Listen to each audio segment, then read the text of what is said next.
वक्तृत्व स्पर्धा होणार आहेत. त्यामध्ये पार्टिसिपेट करणाऱ्या विद्यार्थ्यांनी त्या स्पर्धेतील विषयानुसार या ठिकाणी तयारी केलेली आहे आणि म्हणून या ठिकाणी या वक्तृत्वाचा आपल्या सर्वांसमोर याचा तुम्हाला सर्वांना आस्वाद घेता यावा म्हणून या ठिकाणी आपण हे भाषण घेतलेले आहेत. अगदी मोजके 2च भाषण आपण या ठिकाणी घेणार आहोत. तदनंतर सांस्कृतिक कार्यक्रमाचंही या ठिकाणी नियोजन आहे. यानंतर अर्शाद शेख. मातीतून कोंब फुटतं त्याला डौलदार पीक म्हणतात. मातीतून कोंब फुटतं त्याला डौलदार पीक म्हणतात आणि ज्याला साधं 2 वेळचं अन्नही भेटू शकत नाही अशा यामध्ये शेतकरी राजाला उभ्या जगाचा पोशिंदा म्हणतात. उभ्या जगाचा पोशिंदा म्हणतात. इयत्ता 5वीच्या वर्गात मराठी विषय शिक्षक इंग्रजीत भालेरावांची बाप नावाची कविता शिकवत होते. शेतामध्ये माझी कोप तिला मोराटीची झाप, तिथे राबतो कष्ट तो माझा शेतकरी बाप. लेतो अंगावर चिंध्या खातो मिराची भाकर, बाप माझा शेतकरी उभ्या जगाचा चाकर, उभ्या जगाचा चाकर. कविता शिकवून संपते. कविता शिकवून संपल्यानंतर गुरुजी मुलांना प्रश्न विचारतात की सांगा मुलांना या कवितेबद्दल कुणाला काही प्रश्न, कुणाला काही शंका.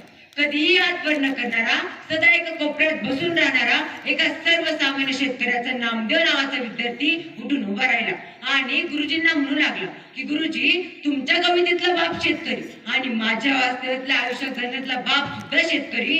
गुरुजी मला डिक्टो दिसायला लागले. गुरुजी मला डिक्टो दिसायला लागले.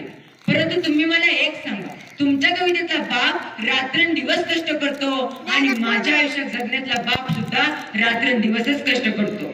तुमच्या कवितेतल्या बापाची कथा आणि माझ्या वास्तव्यातल्या आयुष्यात जगणाऱ्या बापाची व्यथा ही कधी बदलणार गुरुजी की तशीच राहणार?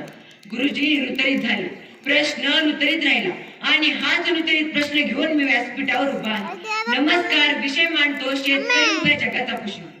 शेतकरी टिकला तर देश टिकेल असं आपण छाती ठोकपणे सांगत असतो. परंतु हा शेतकरी आज भरण्याच्या दारापुढे उभा आहे. आपल्याकडे खेळाडूंनी एक धाव काढली तरी त्यांना लाखो रुपयांची बक्षिसे दिली जातात. परंतु माझ्या या शेतकरी राजानं या बांधावरून त्या बांधावर कित्येक धावा पूर्ण केल्या असतील तरी त्यांच्या मनाला भाव मिळालेले दिसत नाही. संवेदनशील हृदयांनी ऐकावी शेतकऱ्याची कथा. संवेदनशील हृदयांनी ऐकावी शेतकऱ्याची कथा. तळमळीचा आकंत त्याचा समजून घ्यावी व्यथा. तळमळीचा आकंत त्याचा समजून घ्यावी व्यथा. मातीत राबून आपल्याला देतोय सोन्याचा घास. मातीत राबून आपल्याला देतोय सोन्याचा घास. 12 महिने गरिबी त्याला 13 काळत रस. 12 महिने गरिबी त्याला 13 काळत रस.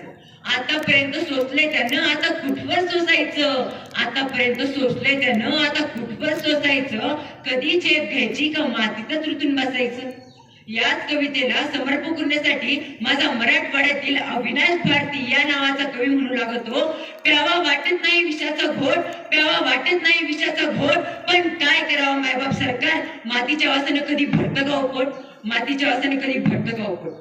महात्मा फुले या अशा महान मानानं राणी व्हिक्टोरियाच्या दरबारात जाऊन खडकावून सांगितलं होतं की भारताची ध्येय गुण ठरवायची असतील तर सूट बुटात वावरणाऱ्या माणसाकडे पाहून कधीच ठरवू नका. ती शेतात अनवाणी पायानं घाम गाळणाऱ्या कष्ट करणाऱ्या शेतकऱ्यांच्या हा लपेष्टांकडे पाहून ठरवा. तरीही आज भारताची ध्येय गुण ठरवली जातात. इंग्रजीत भालेराव या नावाचे कवी स्वतःच्या कवितेचं समीक्षण करताना जावे कवितांच्या गावात यात म्हणतात की बापा स्वतःच्या डोक्यावरच्या कर्जाला पाप समजणारा पुण्यवंत आत्मा फक्त तुझ्याच शिरात का जन्म घेतो. तो आत्मा डॉक्टर, वकील, इंजिनियर यांच्या शिरात का जन्म घेत नाही. जेव्हा जेव्हा हा आत्मा डॉक्टर, वकील, इंजिनियर यांच्या शरीरात जन्म घ्यायला लागेल तेव्हा शेतकरी आत्महत्या का करतो, कोणासाठी करतो, कशासाठी करतो या प्रश्नांची उत्तरे या व्यवस्थेला मिळल्याशिवाय राहणार नाही. ही व्यवस्था या शेतकऱ्याचं पोट भरू शकत नाही, परंतु हे शेतकरी या व्यवस्थेचं पोट मात्र नक्की भरू शकतात. जर या व्यवस्थेला आपलं पोट वेळोवेळी भरवायचं असेल तर ज्या वेळेस शेतकरी रस्त्यावर उतरला त्यावेळेस तो स्वतःचं पोट भरू शकत नव्हता म्हणून रस्त्यावर उतरला होता. जेव्हा तो औरंगाबादच्या रस्त्यावर उतरला त्याच्या अंगावर डांबर फेकण्यात आलं.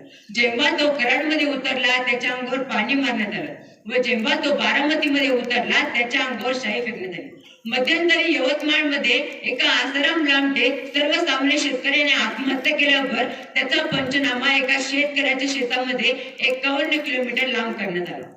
त्या पंचनाम्यामध्ये एका सागाच्या पानावर 2 शब्द लिहिली होती, 1 प्रशासन व 2 कर्जबाजारीपणा. मात्र तिथे कर्जमाफी या नावाचा शब्द तिथे नव्हता. आमच्या शेतकऱ्यांच्या 16व्या शतकामध्ये तुकोबांनी स्वतःच्या वाटेला आलेल्या सावकारीच्या कर्ज वसुलीच्या वया इंद्रायणीच्या डोहात बुडून दिल्या आणि शेतकऱ्यांच्या डोक्यावरचा कर्जमाफी करणारा महामानव 16व्या शतकात जन्माला आला. सत्तेची किल्ल्या हातात आल्यावर शेतकऱ्यांकडे मोबाईल बिल भरण्यासाठी पैसे आहेत परंतु लाईट बिल भरण्यासाठी पैसे नाहीत, अशी शेतकऱ्यांची किल्ले उडवली जाऊ लागली. एखादा सर्वसामान्य शेतकरी आत्महत्या करतो त्यावेळेस प्रशासनाची प्रतिनिधी येतात आपुलकीचा कौला घेऊन आणि विचारतात, आम्ही तुम्हाला काय मदत करू. त्यावेळेस त्या शेतकऱ्याचा मुलगा उठून उभा राहतो आणि प्रशासनाला प्रश्न विचारतो की तुम्ही मला माझा मुलगा बाप भरत आणून द्याल का.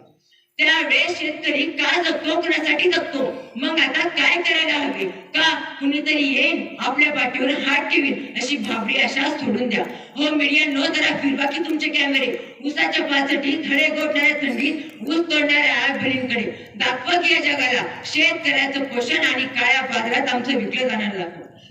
दाखवा या कोळ्या हातातील कोयते. लोकशाहीचं मरण दाखवा, शेतकऱ्याचं सरण दाखवा, कोरडं धाप धरण दाखवा, विजेचा लफन डाव दाखवा, विहिरीचा तळ दाखवा आणि गरजेच्या वेळी शेतकऱ्याच्या पाठीवर पडलेलं बळही दाखवा. आणि दाखवा शेतकऱ्याच्या सोन्यासारख्या पिकाला मिळालेला मातीमोल भाव दाखवा आणि मगच हातात माईक घेऊन हा देश कृषी प्रधान देश आहे असं पुन्हा एकदा म्हणून दाखवा, असं पुन्हा एकदा म्हणून दाखवा.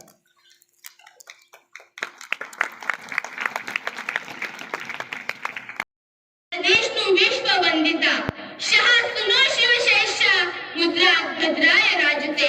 मुद्रा छत्रपती शिवरायांना, रयतेच्या राजाला, ज्याचा भक्तीला जोड नाही, शौर्याला तोड नाही, जो ठाम आहे सागर समान, ज्याच्या छत्र म्हणजे आभाळा समान, जो त्या सूर्याची शान, मराठी मनाचा धगधगता स्वाभिमान आणि काळीज आहे सह्याद्री, ज्याला शंभूचा अभिमान. महाराष्ट्राच्या देवराज्याचं पहिलं स्थान मराठ्यांचा भगवा सुमंत आहे, कृपावंत आहे, दयाचा वसंत आहे.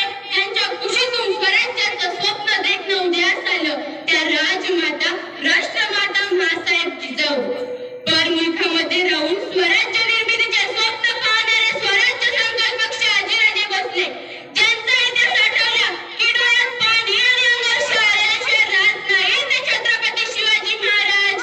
आणि पित्याने निर्माण केलेल्या स्वराज्याचं फक्त रक्षणच नाही केलं तर पित्याने निर्माण केलेलं स्वराज्य 10 पटीनं वाढविलं, असे ते शंभूराजे.